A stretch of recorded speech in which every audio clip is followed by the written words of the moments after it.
What do you do when you feel like you're having an Epstein-Barr flare or a viral flare of any kind? So if you haven't watched my last video about how to identify if you're having a flare, make sure you go back and watch that.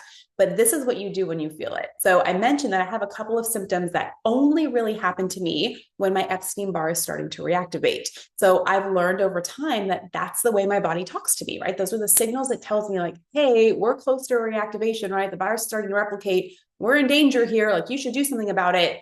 And when I started listening, right, to those messages and getting on top of them right away, I noticed I was able to break a flare or stop a flare very quickly. So I want to teach you exactly what I do when that starts happening.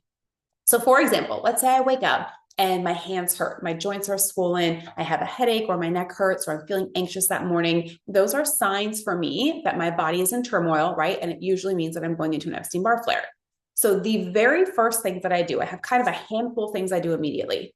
The first one is I add back my Epstein-Barr immune support. Now, these are not necessarily, and I'll teach you the difference between them. I'm not always taking these, right? I want to give my body a break on some of these things. That way they pack a punch when we need them. We also don't want to be wearing out the immune system by taking too many things over and over and over again. So one of the things I like to cycle on and off of is the combination of monolaurin and lysine. Now I have a video all about the benefits of the two. I'll just give you a brief recap, but monolaurin is really important when it is a virus, in particular Epstein-Barr or herpes viruses or shingles or cytomegalovirus. They are called enveloped viruses. They're viruses that have a protective shell, which is why they stay chronic in the body, right? Versus another virus like the flu or things that don't stick around in the body. They're much easier to kill off and they don't have that protective coating. Well, for things like Epstein-Barr and HSV, the protective coating allows them to last a very long time and hide in our immune system. And there's not very many things out there that can actually dissolve that protective coating, which is what makes them so hard to deal with, right?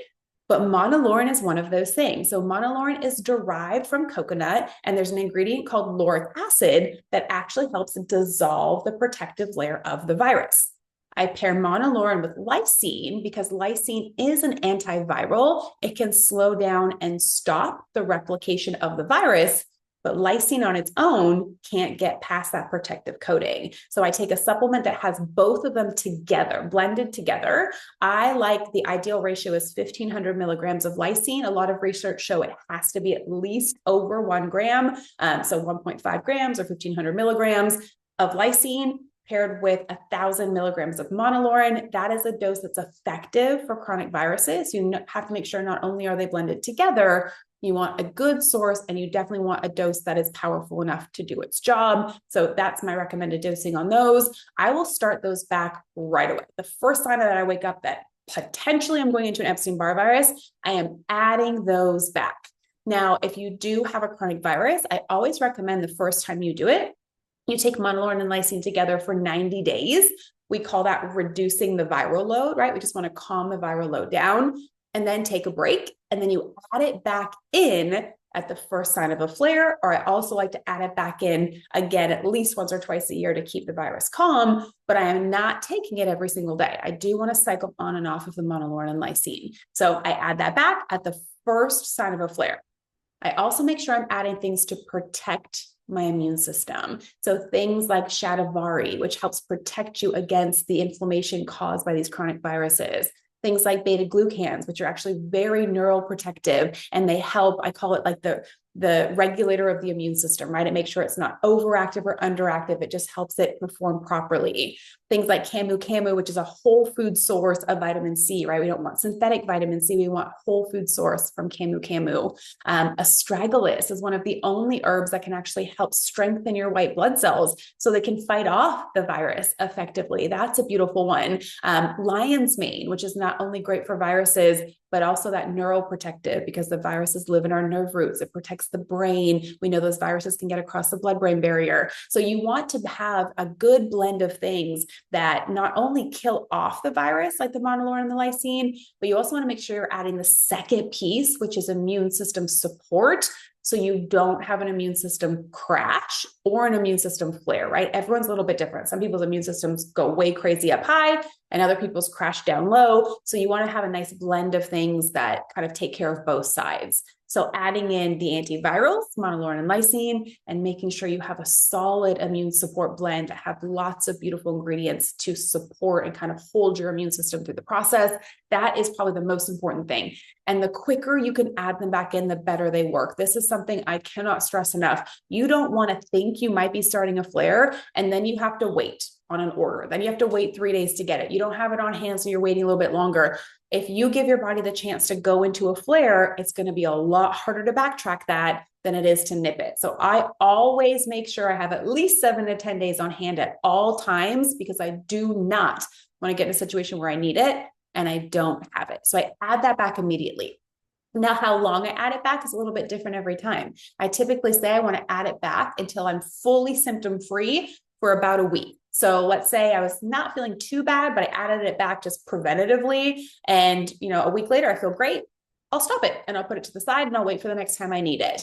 If it takes me a week or two to feel it, sometimes it does. That's okay, right? Depends how close to a flare you were. If it takes me a week or two to get symptom free, great. I'm going to add it another week after that. I'm on it for 3 weeks. If you had a big situation, right? There have been times like in a really stressful situation or being exposed to mold in a house where I had a bigger flare. I ended up staying on the monolaurin and lysine for another 60 days that time. So you're going to alter based on the situation, how long you stay on it for. But a good kind of rule of thumb is at least a week after you feel like you are back to symptom free for the monolaurin and the lysine. The immune system blend is something you can add ongoing, right? That is something you can be on daily. But if you're adding it back in just for a short period of time, I would take it for the exact same amount of time that you're taking the monolaurin and the lysine. But that's step 1. Step 2, I clean up my nutrition to be targeted for antiviral nutrition plans. Now, this is not stuff, and some of them I do avoid all the time. I'll explain that too. I have a whole video about antiviral nutrition. You definitely want to watch that. But the 3 things, the most important 3 things that I cut out immediately, and I don't do a lot of them anyways, but sometimes when I'm feeling really good, I do let them creep back in a little bit, right? I'm not always super, super strict with my food. But if I wake up and I think I'm in a flare, the first 3 things I cut out: eggs, completely. No eggs, 0 eggs. Eggs are known to feed and help the virus replicate faster. They're very high in arginine, which is actually fuel. It's like food for a virus. And because they have kind of that mucousy texture, it's the perfect environment to speed up viral replication. So there are several different reasons why we avoid eggs in a flare, but I will cut them out immediately. I won't eat anything baked with eggs, made with eggs. I won't have an egg. If I feel like I'm going into a flare, eggs are out. Number 2 is gluten. I rarely eat gluten to begin with, but in full transparency, right? I've been doing this a long time. There are pockets of time I feel really good, right? I don't feel any symptoms at all. I will allow myself to have a piece of pizza, or I'll have a bite of that cake. Like, there's just things that I've gotten to a point now that I feel like my body can handle a little bit of that. I don't do it a ton, but it happens. If I feel like I'm going in a flare, it is 0. I go back to absolutely none. No gluten in anything, not even a bite, because we know gluten flares the immune system.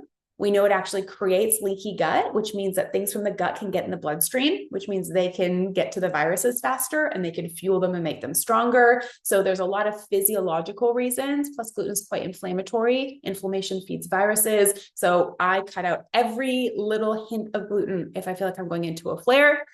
And then I seriously reduce sugars, especially processed sugar. I will go absolutely 0, but I also want to be mindful not to do too many, even like high sugar fruits. And again, this is not how I live my life every day. You don't have to always avoid these things, but I don't want to be fueling the viral load. So I go very low sugar. I go very basic. I model a little bit more of a low carb nutrition plan in that phase. And I also like to lean a little bit on, not fully plant-based, but I go a little bit more plant-based than my normal life.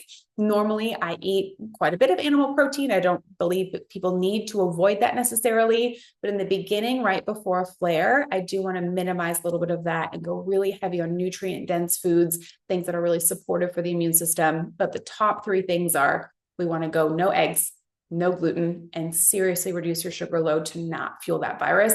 I do that immediately, and I stay fully strict on it for that same amount of time until I am at least a full week symptom free. And then I would slowly add back in anything that I felt like I was ready to add back in at that point.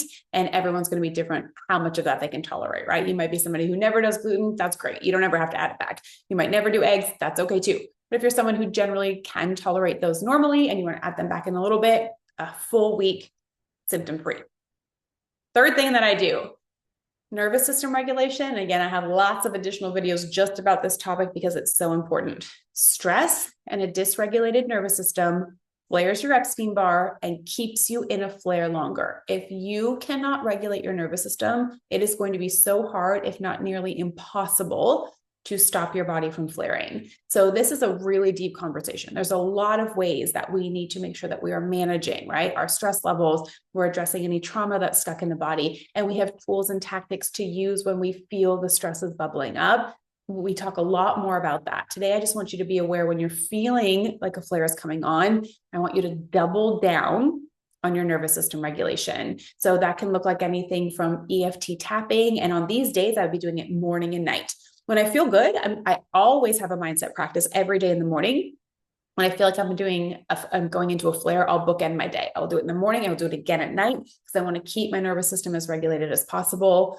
EFT tapping is a great tool. Havening is a great tool. Maybe you have some guided meditations that you like. If you're a praying person, right, just spending more time connecting to your intuition, spending time in prayer, anything that you can do to keep your nervous system calm. Somatic exercises, things like body shakes, humming. If you're somebody who's familiar with vagal nerve toning, these are all things I'll teach you as we keep going. But I want you to have tools, at least one or two things that you know, okay, I can do this, I can use this. It helps calm my nervous system because it's going to help you break a flare and get out of a flare so much faster. There is almost nothing worse than a nervous system in stress or a chronic virus. I want you to get so stinking good at being a person who can regulate their emotions because it will make a tremendous difference. So that is a big one, right? So we add our immune system support back in. We make sure we're cleaning up our nutrition.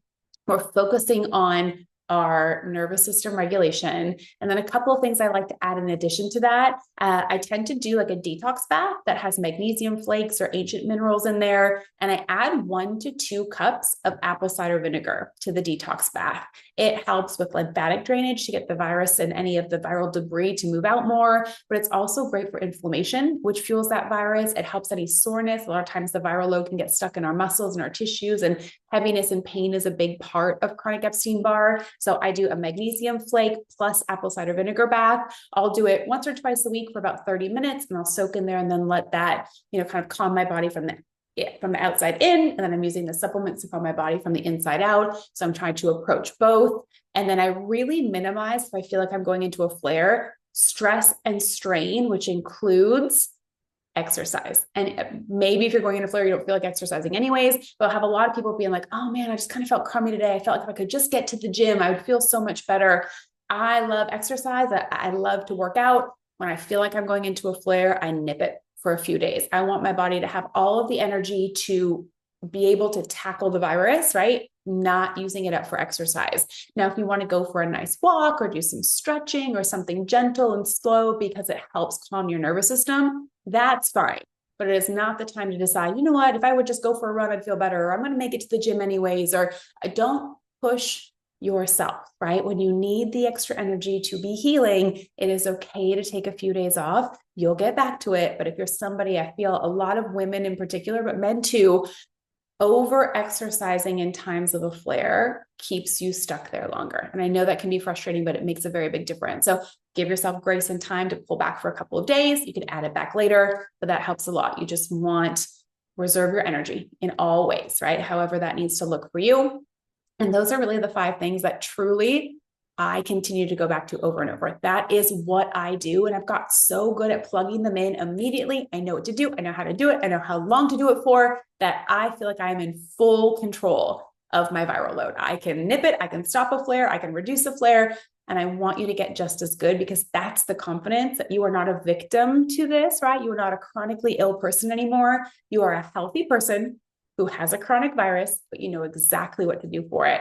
And those are my go-to 5 steps. So start using them, start practicing them, get really good at them, and share with me how well that works for you next time you feel like you're having a flare.